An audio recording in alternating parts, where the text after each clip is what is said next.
was standard practice to repeat the entire exposition so that the audience could hear all of the main materials again before plunging into the central development section, where Beethoven uses a device that's very common with composers, many of whom struggled with the process of true symphonic writing. It's taking a theme from the exposition, say, take our main theme. And many composers in the coming years would fall back on this device because it's all they knew how to do. Simply repeat the theme in different keys and with different accompaniments. So this might become this. Or maybe this. Etc. And you just kind of go around the block several times in different keys. Now, Beethoven will do more than this in his development section, but still, he's basically relied on this device, as you will hear. By comparison, the first movement development of Haydn's Symphony 102 that we examined was much more inventive than this. But Beethoven was just starting out here, still finding himself at age 29. So never fear, things would begin to change in his next symphony. So here is Beethoven's central development section as it occurs, and I'll call out the events as they happen.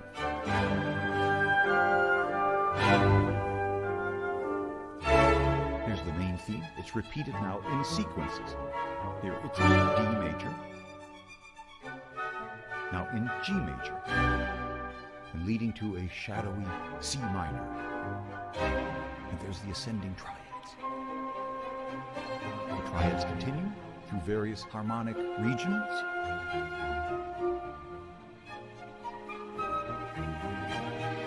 And here's that connecting theme, now in E flat major, with its downward scale.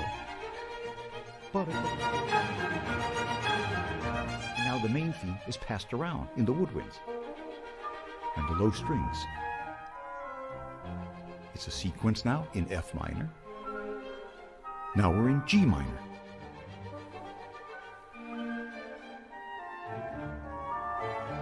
And now the main theme in a new version. And this woodwind phrase, it's taken from the slow introduction. We're in the key of A minor, and we cadence now in a big unison E. And now the outline of the dominant chord. And our recapitulation in the full orchestra.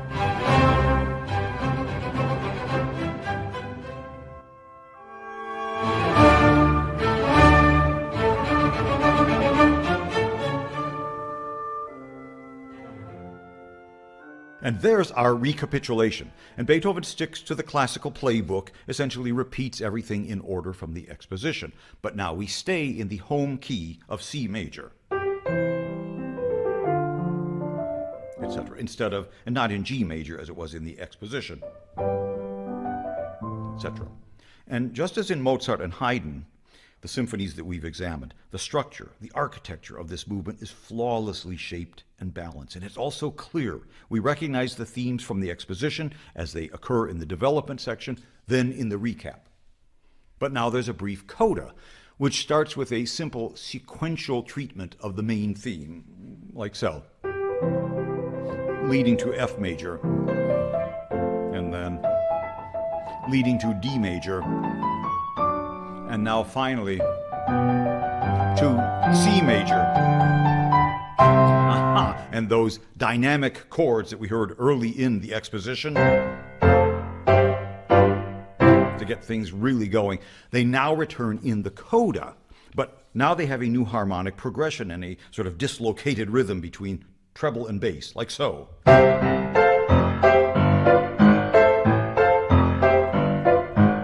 Which adds that extra burst of energy as the main theme now will propel us through to the end. And you'll hear the grand, sustained expanse of C major hovering throughout the entire orchestra with the main theme chugging away underneath. And the rising triad everywhere. And this is so similar to the end of the Mozart Symphony 34 first movement that we've explored. And I didn't plan it this way, but the carry-through of the Mozartean model in its design, its spirit, and its sound is remarkable. Here's the coda now to the first movement.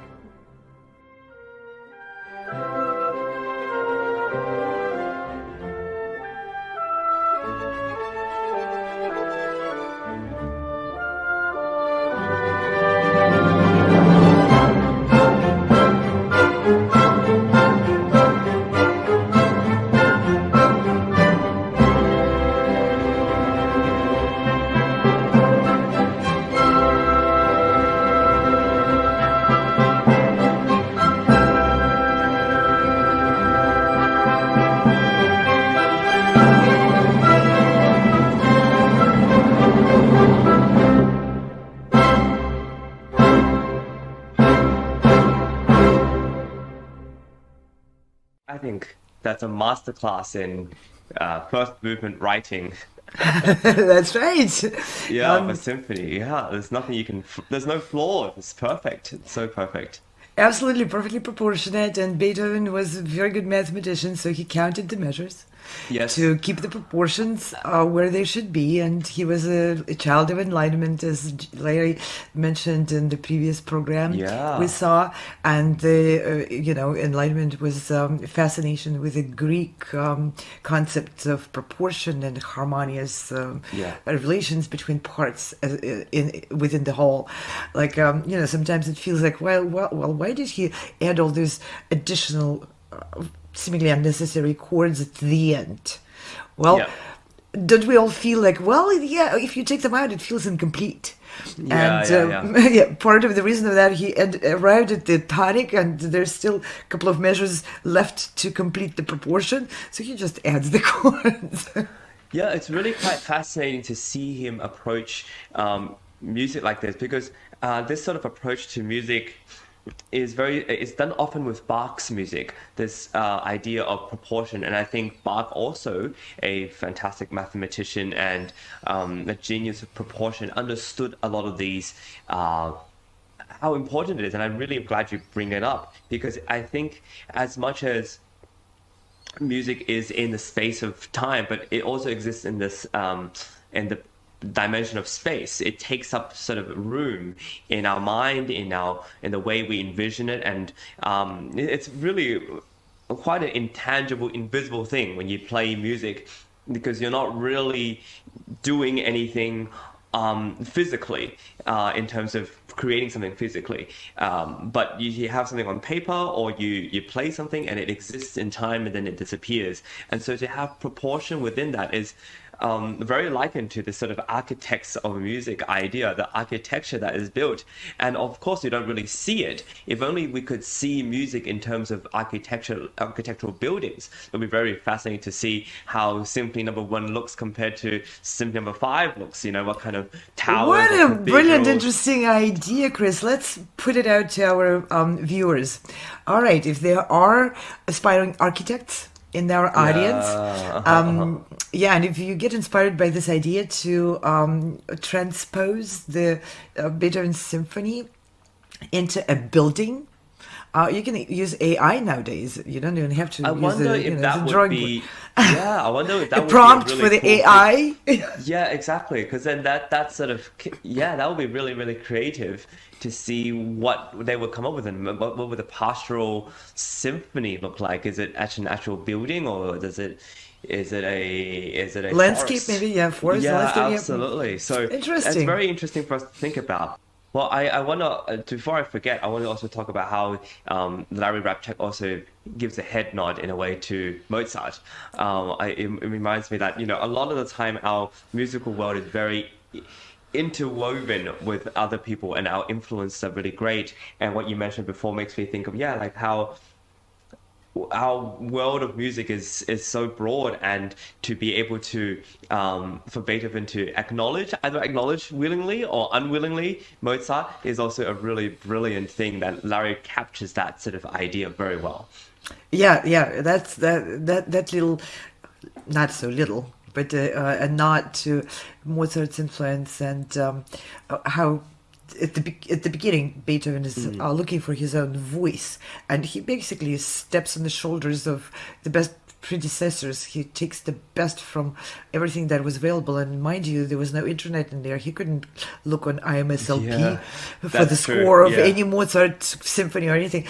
That required active search and active being on the lookout and active research and being really, really proactively looking for those influences. And then also, for everything and everyone ever living, it's sorting out the weeds, because hmm, Mozart was and Haydn were not the only composers who were around that time living. And if we say today's creative world is chaotic and very hard to discern what's good, what's not so good, and what to take in and what to set aside, and right, maybe right. not let that influence you. That's not new. That's been always out there. There's scores and scores of names of composers who were as big a name, or maybe even bigger names than Mozart's and Haydn's name. It wasn't like okay, go to, if you want a good influence, that's the people for you to be influenced by. So even the very young Beethoven, he was just 29 when he composed that symphony. Even a very young Beethoven already had put a lot of effort into deciding and choosing which influences to let take a hold and let be part of his creative process. Yeah, because I think ultimately, as you see later on in his life, Beethoven becomes more and more fascinated with Handel and then Handel's music. He's also very much influenced by the historical and political times that are facing him and Vienna and the people around him. You see that this is a really integral part of being an artist, and it all interweaves. I remember reading in a biography of Beethoven that obviously Mozart's sort of presence was very much in his mind, as was Haydn's when he was composing symphonies in general and just pieces of music, because it's so any great artist acknowledges the genius of other great artists, and to create in a similar field. Yeah, and being able to recognize who those geniuses are. For us, it's kind of obvious. Of course, Mozart is a genius. Yeah. But that's that's at that time. that's a 2020 vision in the rear mirror view. Yeah, exactly. So back then, we also talk about some geniuses not being recognized during their time by other geniuses around them. Look at the story between Chopin and Liszt.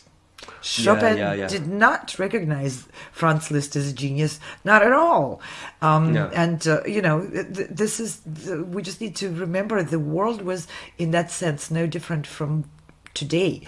So our curation of the art and self-curation or public curation of the art is never an easy thing.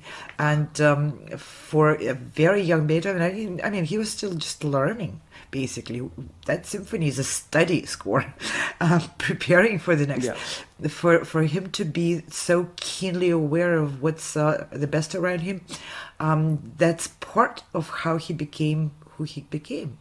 The second movement is the traditional slow movement of the symphony, and it's written in a sort of gallant rococo style, the pleasant, easy listening that was preferred by the nobility of the classical era. No need for Beethoven to go against the grain too much at this point in his career. The second movement is an andante. It moves along in a rather genteel, breezy, rather brisk way in this performance, you'll hear.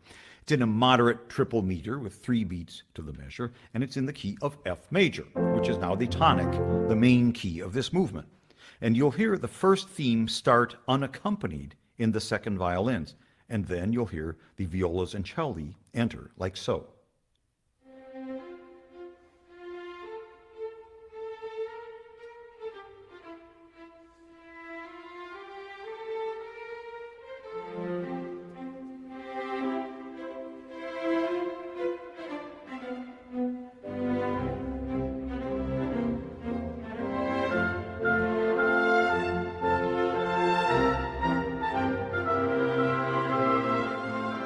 And did you hear what Beethoven did there? The second violin started with the theme in the tonic key, the key of F major,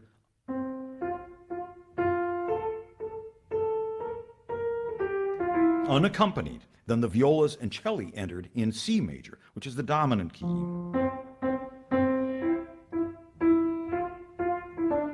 As the violins went on to play against them. Then there was a brief link, and we returned to F major as the violins and woodwinds took up the melody. If this sounds familiar, it should. It's the exact same format that we saw in the fugue that we discussed in Dvorak. But Beethoven's second movement is not a fugue, but he uses the standard fugal technique to introduce his main theme. Here it is again, and I'll call it out. The theme alone in the second violins. Now the violas and cellos enter in the dominant key of C with the theme. Here's a brief transition. And now the theme in F major, the tonic key with the full orchestra.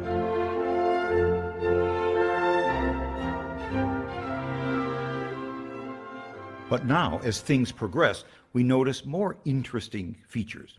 The theme you've just heard cadences in C major. That's the dominant key of F. And a new theme is heard now, also very graceful and charming, and also in C major.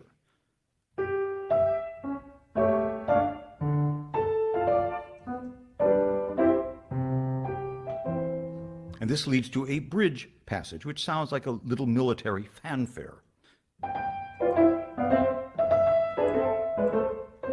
And finally, another theme in C major, very delicate, with the timpani, the kettle drums, used in a very unusual way to delineate the rhythm in the violin and flute. So bum, ba, bum, ba, bum, bum.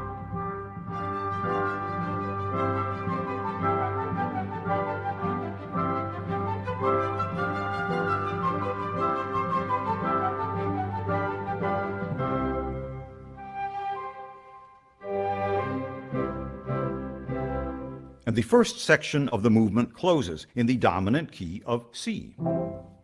Sounds to me exactly like the exposition of a sonata. And that's what this second movement is. The first theme, in the tonic key of F major, but here fancied up a bit as a fugato, a little fugue. A move to the dominant key of C major, where we heard the second group of themes, 3 of them, including that little military thing.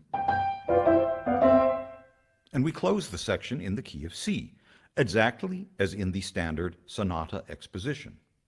But something else really fascinating is happening here. That second theme, the graceful one, this one, is built on a 2-note motive. 1, 2, 1, 2, which is the same prominent motive from the main theme. Again, a motivic cohesion or unity here. And as we now continue into what must be a central development section, Beethoven uses that little 2-note motive, ba-dum, ba-dum, to seamlessly move us into the remote key of D flat major, like so.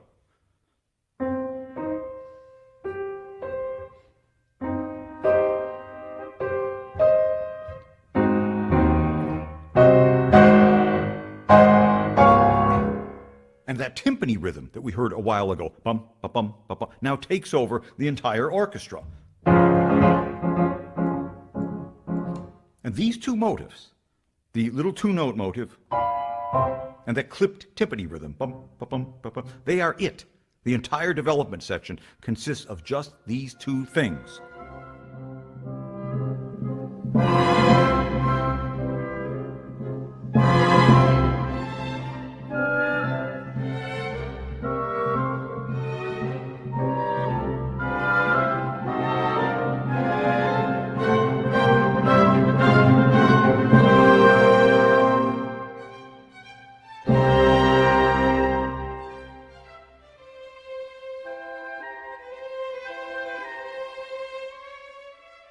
And hear how he compressed the 2-note motive.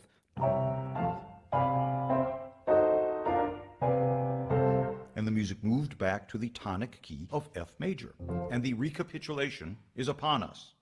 I should also point out that that timpani rhythm motive, bum, ba, bum, ba, bum, ba, bum, is based on the 3rd measure of the main theme. Yes, that rhythm. And you heard it prominently there as we were arriving back in F major.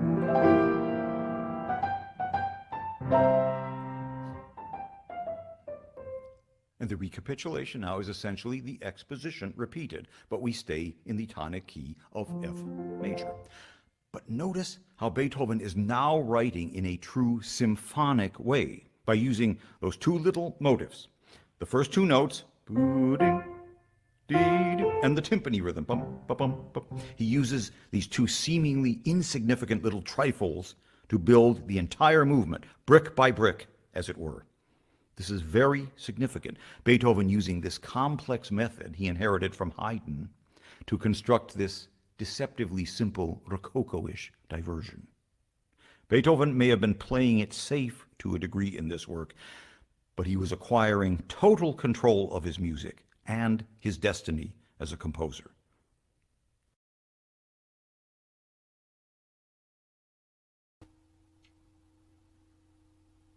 Wow. So good to hear Larry's explanations again. It's really comes down to this little, what he says, building an entire movement brick by brick, and you get to see these little bricks emerge and just develop. Yeah, that's right. It's like looking at a magnificent building built by a genius architect, and then having someone giving you a tour of how everything interlocks in there to make it that good.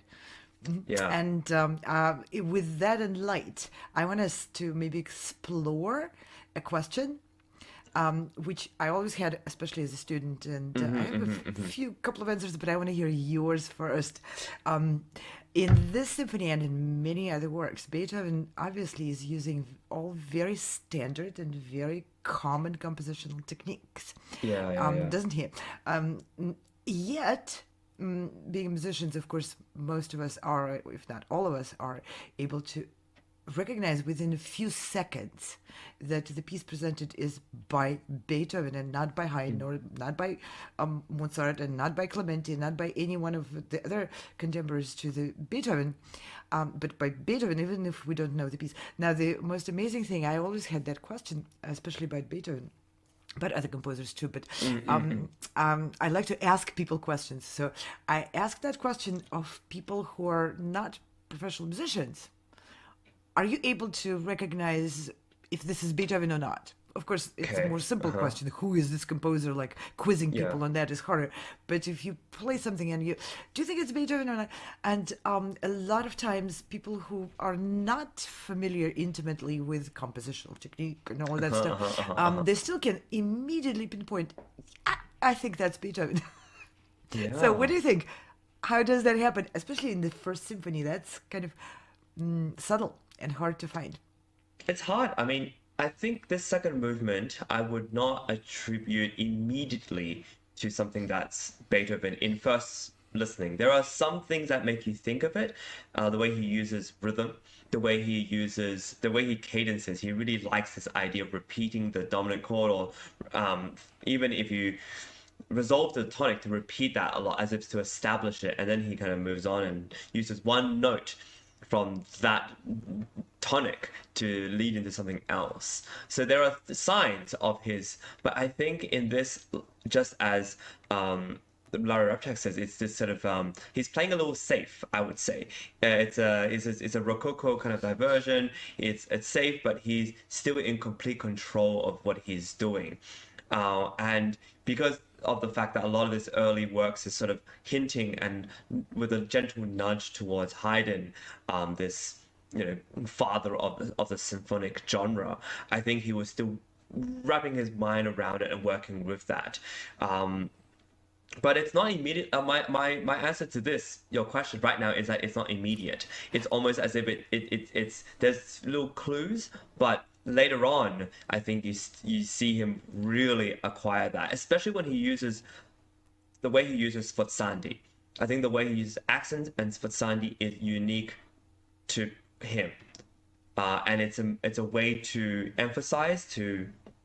And usually the sforzandi are written in consecutive. There's like three in a row, That's and right. it's meant to signify not just an accent, but a kind of crescendo, a kind of a Gothic accent, a way of really holding back something so it doesn't just flow. There's a bit of a resistance, and this idea of resistance, pushing and pulling, I think is also very unique to Beethoven.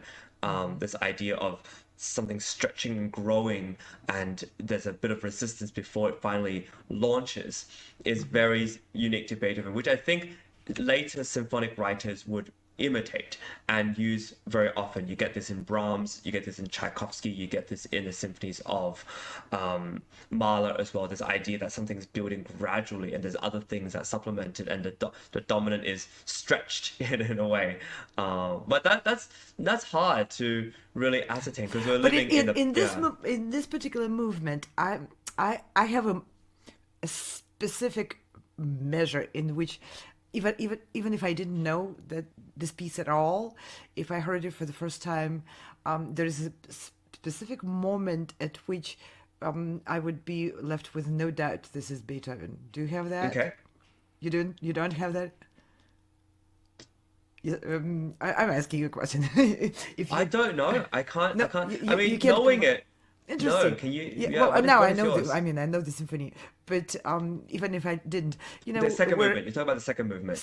Yeah. just the second. The Yeah. second movement is probably would be the hardest to identify because it's just so standard, right?